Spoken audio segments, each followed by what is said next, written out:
Si Kerrig ay isang batang shapeshifter na nakatira kasama ang kanyang pamilya sa kabundukan. Bagamat kaya niyang maganyong tao, naninirahan ang bata bilang isang cougar at ipinagbabawal na makipag-ugnayan sa mga tao. Gayunpaman, sa paglipas ng panahon, lumaki ang kanyang pagnanais na makilala ng mas malapitan ang mga tao. Kaya, nagdesisyon ang bata na iwan ang kanyang pamilya ng pinagmulan at inampon ng isang pamilyang tao. Isang araw, habang nag-aalmusal kasama ang kanyang adoptive parents at mga kapatid, nakita ni Kerry ang isang balita sa dyaryo tungkol sa mga pag-atake ng hayop at natuklasan na ilang aksidente na kinasasangkutan ng iba't ibang species ay nangyayari kamakailan. Nang umagang iyon, pagkatapos magpaalam kay Marlin at Donald, sumakay ang bata sa sasakyan kasama ang kanyang adoptive mother, at si Melody ay iginiit na samahan sila sa paglalakbay patungo sa bagong paaralan ni Kerry. Sa buong paglalakbay, napagtanto ng bata na sinusundan siya ng dalawang uwak at nagtaka kung sila rin ba ay mga shapeshifter. Sa pagtatakip silim, nagdesisyon ang pamilya na tumigil sa isang hotel upang magpahinga pagkatapos ng mahabang paglalakbay,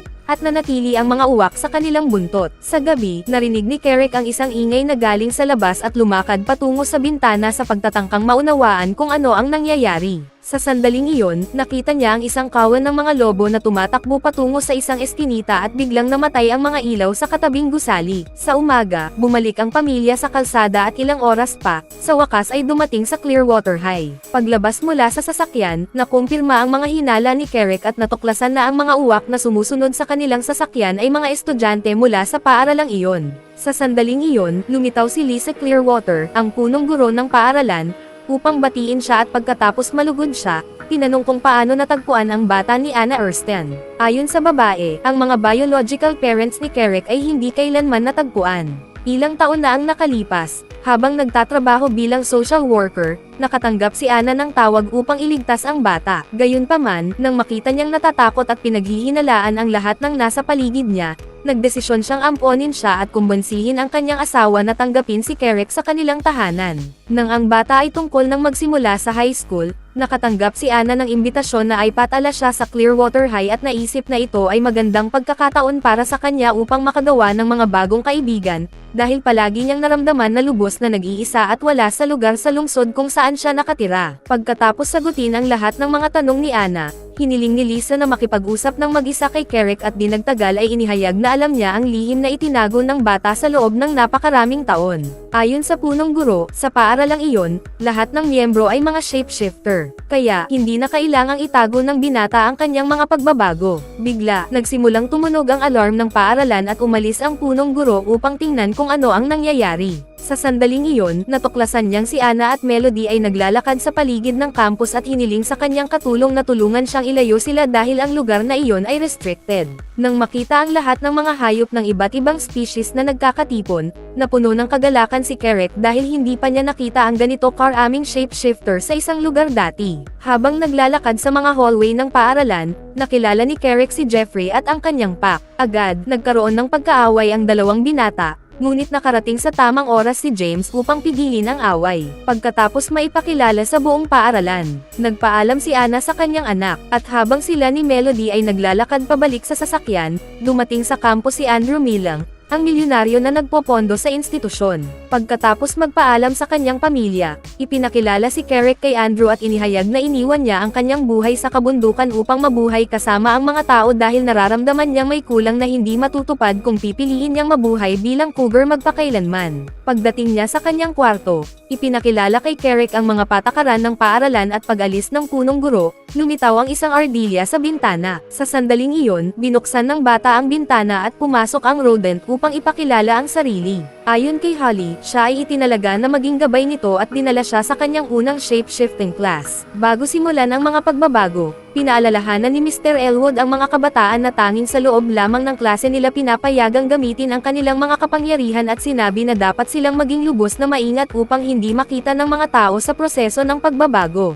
Dahil bagong dating sa paaralan, si Kerrick ang pinili upang ipakita ang kanyang mga kapangyarihan. Ngunit bago niya maipakita ang kanyang anyong hayop, nagbago si Brandon. Ang Bison Boy ay nahihirapang kontrolin ang kanyang mga kapangyarihan at bilang resulta ay hindi niya magawang manatili sa anyong tao sa mahabang panahon. Nang makita kung gaano kadali nagbago ang kanyang kaklase, naramdaman ni Carrick na insecure at nagdesisyon na sumuko sa pagbabago dahil lubos siyang disconnected sa kanyang anyong hayop. Gayunpaman, sa tulong ni Liz, nagawa ni Carrick na maalala ang kanyang nakaraang buhay, naglalakad sa gubat kasama ang kanyang biological family at pagkatapos ay kinuha niya ang kanyang tunay na anyo. Inutusan ng punong guro ang lahat na magbago at napagtanto ni Carrick na siya ay nasa isang paaralang puno ng mga lobo. Sa sandaling iyon, sinabi ni Lisa na sa paaralang iyon, matututuhan ni Carrick na mabuhay kasama ang kanyang panig na tao at hayop, na magiging tagapamagitan sa pagitan ng dalawang mundo. Ilang oras pagkatapos, habang nagpapahinga sa kanyang kwarto,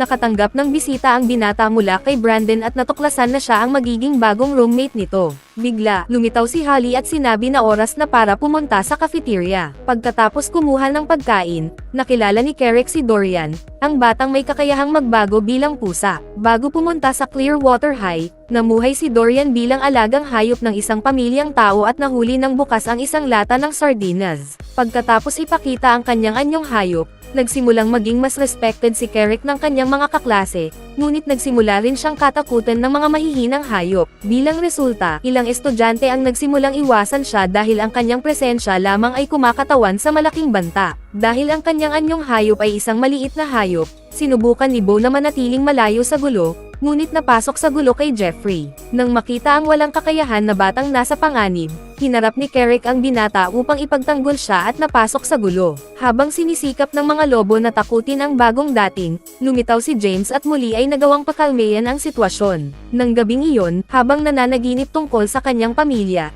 ginising si Carrick ni Brandon na nagbago habang natutulog at aksidenteng sinira ang sariling kama. Ayon sa kanya, nangyayari ito ng isang beses o dalawang beses sa isang linggo. At nang marinig ito, napagtanto ni Carrick na ang mga susunod na gabi ay hindi magiging kasing tahimik ng gusto niya. Kinabukasan, sa combat class, si Berda at Brendan ang pinili para sa isang labanan, ngunit nagdesisyon ang Bison na tumakas bago pa man magsimula ang duelo. Kahit na siya ay isang lubhang malakas na hayop, idineklara ni Brandon ang sarili bilang pacifist, kaya si Carrick ang pinili na palitan siya. Nang mapagtanto na hindi sigurado ang bata sa kanyang kakayahan, nagdesisyon si Andre na tulungan siya at hiniling na langhapin niya ang amoy ng isang maliit na bag na naglalaman ng cougar urine.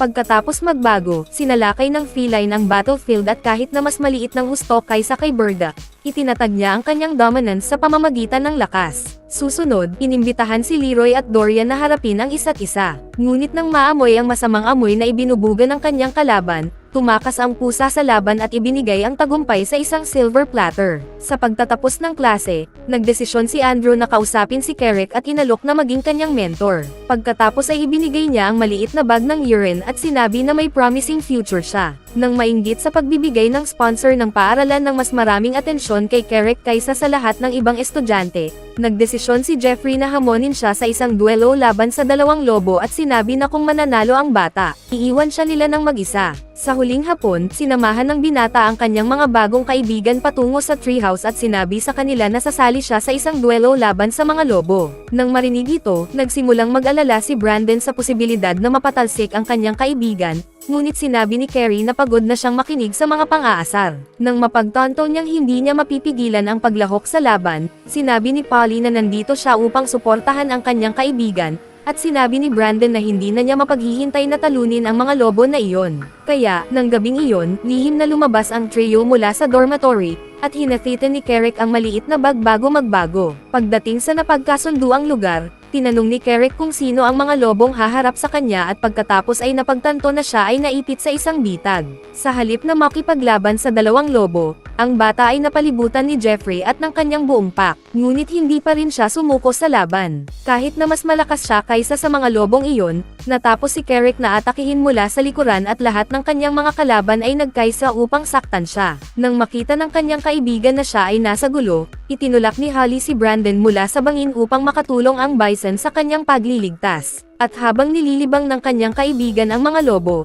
umatake si Carrick. Sa sandaling iyon, wala nang pagpipilian si Jeffrey at ang kanyang pack kundi umatras at tanggapin ang pagkatalo. Kinabukasan sa umaga, sa loob ng klase, napansin ni James na may mga estudyante siyang nasugatan at inutusan silang pumunta sa infirmary. Nang tanungin kung ano ang sanhi ng kanilang mga sugat, nagbigay ang mga kabataan ng iba't ibang dahilan, ngunit hindi mahirap makita na nasugatan sila sa isang away. Nang malapit ng tanungin ng punong guro upang sabihin ang kanyang bersyon ng nangyari, nakatanggap si Carrick ng imbitasyon na maglakad kasama si Andrew at sa paglalakbay ay natuklasan na alam na ng lalaki ang nangyari noong nakaraang gabi. Ayon sa milyonaryo, isang tunay na cougar ay hindi dapat mangailangan ng tulong upang talunin ang mga lobong iyon, kahit na 4 laban sa isa. Dahil iniwan niya ang kanyang biological family sa murang edad, wala si Carrick na sapat na oras upang matutuhan kung paano manghuli. Nagdesisyon si Andrew na turuan siya dahil gusto niyang maging tunay na mandaragit ang bata. Pagkatapos ng outing, dinala ni Andrew ang kanyang estudyante pabalik sa paaralan at napag-alitan ni Lisa na ipinagbabawal sa kanya na bigyan ng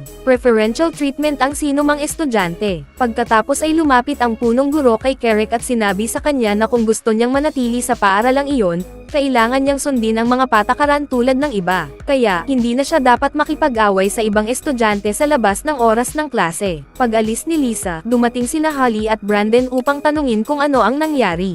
At sa gitna ng usapan, nakita ni Carrick si Lou na naglalakad patungo sa gubat. Agad na nagdesisyon ang bata na sundan siya at pareho silang nakakita ng isang grupo ng mga guro na nag-uusap tungkol sa mga pag-atake ng hayop na nangyayari kamakailan. Naniniwala silang ang mga hayop ay hindi nag-organisa ng mga pag-ataking ito ng mag-isa, na nangangahulugan na ang mga shapeshifter ay sangkot sa plano. Ang problema ay kung malalaman ng sangkatauhan ang nangyayari, ang mapayapang coexistence sa pagitan ng dalawang species ay magiging imposible.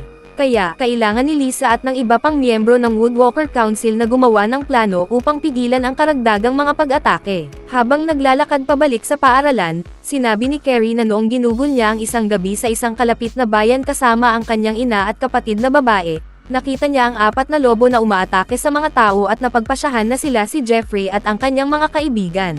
Kinabukasan, tulad ng napagkasundoan, sinamahan ni Andrew si Carrick sa gubat upang turuan siya ng kanyang unang aralin. Ayon sa lalaki, mas madalas siyang magbago, mas madali para kay Carrick na kontrolin ang kanyang 2 anyo, at pagkatapos ay magagawa ng bata na ilabas ang pinakamahusay sa kanyang sarili, sa anyong tao at hayop. Bago simulan ang pangangaso, kailangan ng cougar na tukuyin ang kanyang biktima at dahan-daang lumayo upang mag-set up ng ambush na magpapadali sa kanyang tagumpay. Pagkatapos mahuli ang osa, pareho silang nagbahagi ng pagkain at ilang oras pagkatapos ay naglakad pabalik sa paaralan. Sa kanilang usapan, binanggit ni Andrew na may anak na babae siya na kung buhay pa ay magiging kapareho ng edad ni Carrick.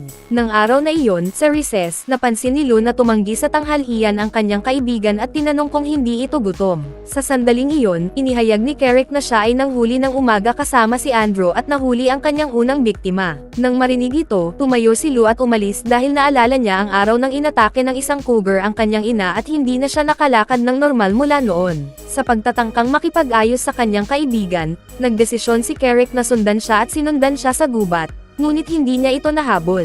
Sa pagtatakip silim, habang nasa kanyang kwarto at sinusubukang matulog, narinig ni Carrick ang mga howls ni Jeffrey at nang tingnan sa bintana ay napagtanto na ang mga lobo ay nagpaplano ng isang bagay. Sa pagtatangkang malaman kung ano ang binabalak ng pack, nagdesisyon ang cougar na sundan sila at sinundan sila patungo sa pinakamalapit na bayan. Pagdating doon, tinakat ng mga lobo ang isang security guard upang pasukin ang isang factory at natapos na mahuli ng bukas ni Carrick. Nang mapagtanto nilang sinusundan sila, nagdesisyon ang mga lobo na magkaisa upang atakihin ang pusa. Ngunit dumating si Andrew sa tamang oras at nagawang pigilin ang laban bago pa ito magsimula. Sa sandaling iyon, inutusan niya ang lahat ng estudyante na sumakay sa sasakyan. At habang ibinabalik ang mga lobo sa paaralan, inimbitahan si Carrick para sa isang pribadong usapan. Nang matuklasan na ang kanyang coach ang tao na responsable sa lahat ng mga pag-ataking iyon, nabigo ang bata at sinabi na hindi niya dapat pinagkatiwalaan ito. Ilang taon na ang nakalipas, nawala ni Andrew ang kanyang asawa at anak na babae na naglalakad sa gubat nang patayin sila ng isang hunter. Mula noon, pinagtataglay ng milyonaryo ang galit sa mga tao na, ayon sa kanya, ay nagdomina sa mundo at pinagsamantalahan ang mga hayop,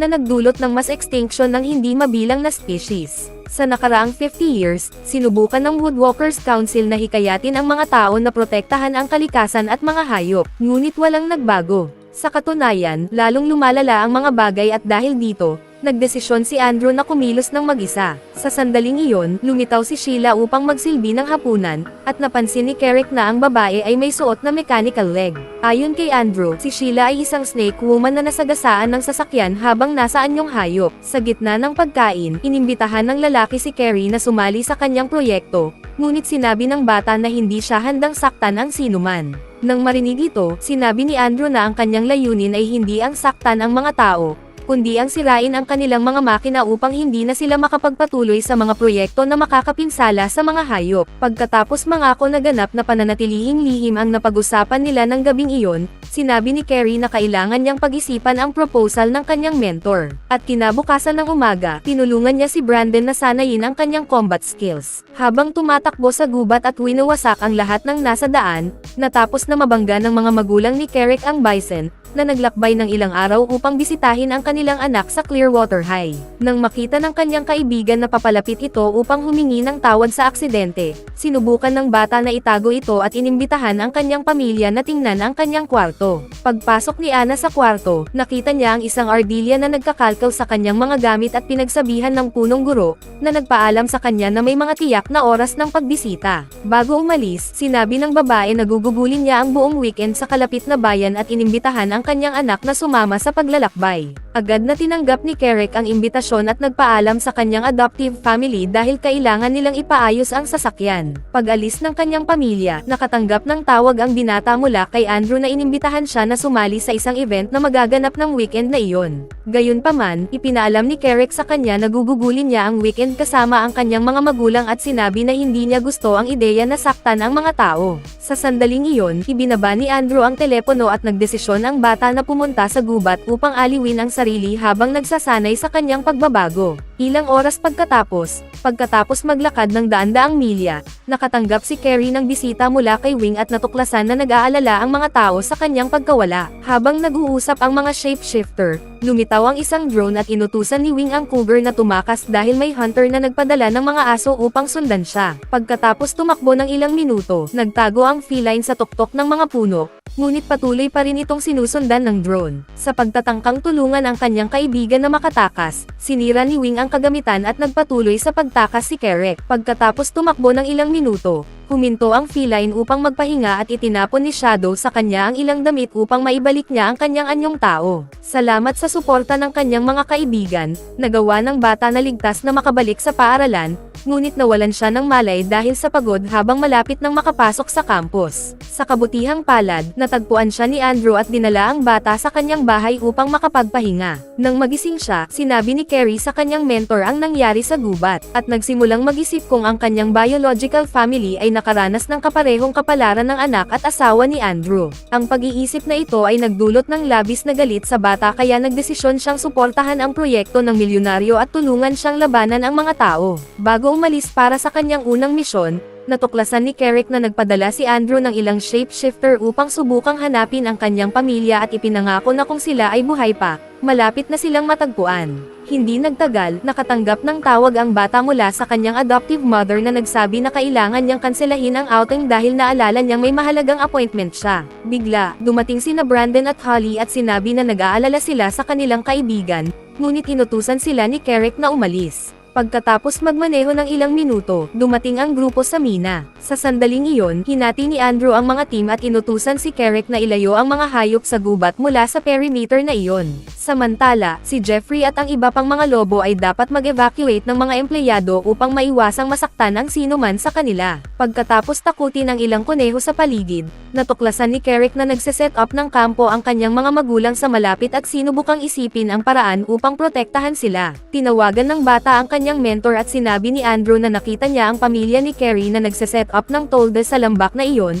ngunit pinapanatag siya na ligtas sila. Nang makita ang galit ng mga lobo na nakakalat sa lugar, naramdaman ng lahat ng empleyado na sila ay nanganganib at upang maiwasan ang anumang pag-atake, nagdesisyon silang tumakas sa isang pickup truck. Pag-alis ng mga lalaki, pumasok si Dan sa sasakyan upang ibagsak ang mga nakatambak na troso at nakiusap si Kerek sa kanya na itigil ang misyon dahil natatakot siya na maapektuhan ang kanyang pamilya. Sa sandaling iyon, dumating sina Brandon at Holly upang tulungan siya at nagdesisyon ang mga lobo na tumakas nang makita sina Shadow at Wing na lumilipad sa itaas, natatakot na i-report sa punong guro at mapatalsik sa huli. Inabandona ng Pak ang misyon at iniwan ang mina. Sa sandaling iyon, lumitaw si Lou at sinubukang kumbansihin si Derek na may mas magandang paraan upang isara ang minang iyon dahil kung wawasakin nila ang lahat, gusto ng mga tao na maghiganti. Gayunpaman, sa halip na pakinggan ang dalaga, itinulak siya ng lalaki at inatake ng mga uwak. Galit na galit, nagbago si Derek bilang grizzly bear at sumali si Brandon sa laban upang ipagtanggol ang kanyang mga kaibigan.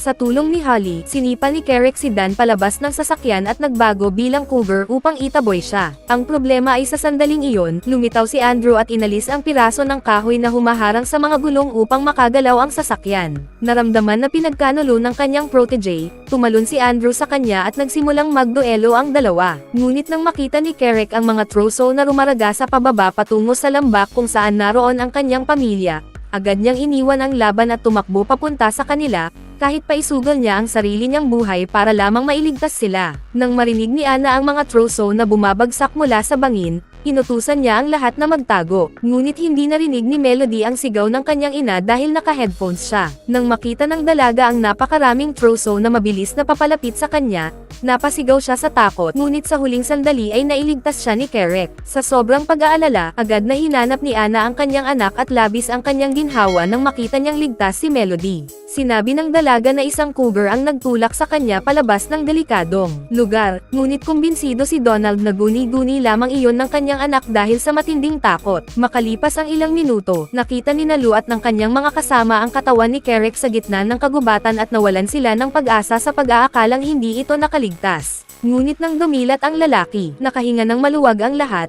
at agad siyang nagmadaling tingnan kung ligtas ang kanyang pamilya. Pagkatapos ay dumating si Andrew at sinabing kasama niya ang binata malapit sa lugar nang mangyari ang aksidente. Kaagad siyang tumawag ng helicopter upang dalhin ang pamilya sa ospital, at sa kabutihang palad ay nakaligtas silang lahat ng walang malubhang sugat. Nang makaalis ng ligtas ang kanyang mga magulang, galit na sinabi ni Kerek na sasabihin niya sa principal kung sino talaga ang may kagagawan sa mga pag-ataking nangyayari. Upang mapigilan si Kerek na ibunyag ang kanyang sikreto, sinabi ni Andrew na natagpuan niya ang tunay nitong pamilya habang naglalakad sa kabundukan ng Yellowstone. Ngunit ibibigay lamang niya ang eksaktong lokasyon ng mga ito kung mangangako si Kerek na wala siyang pagsasabihan tungkol sa mga nangyari.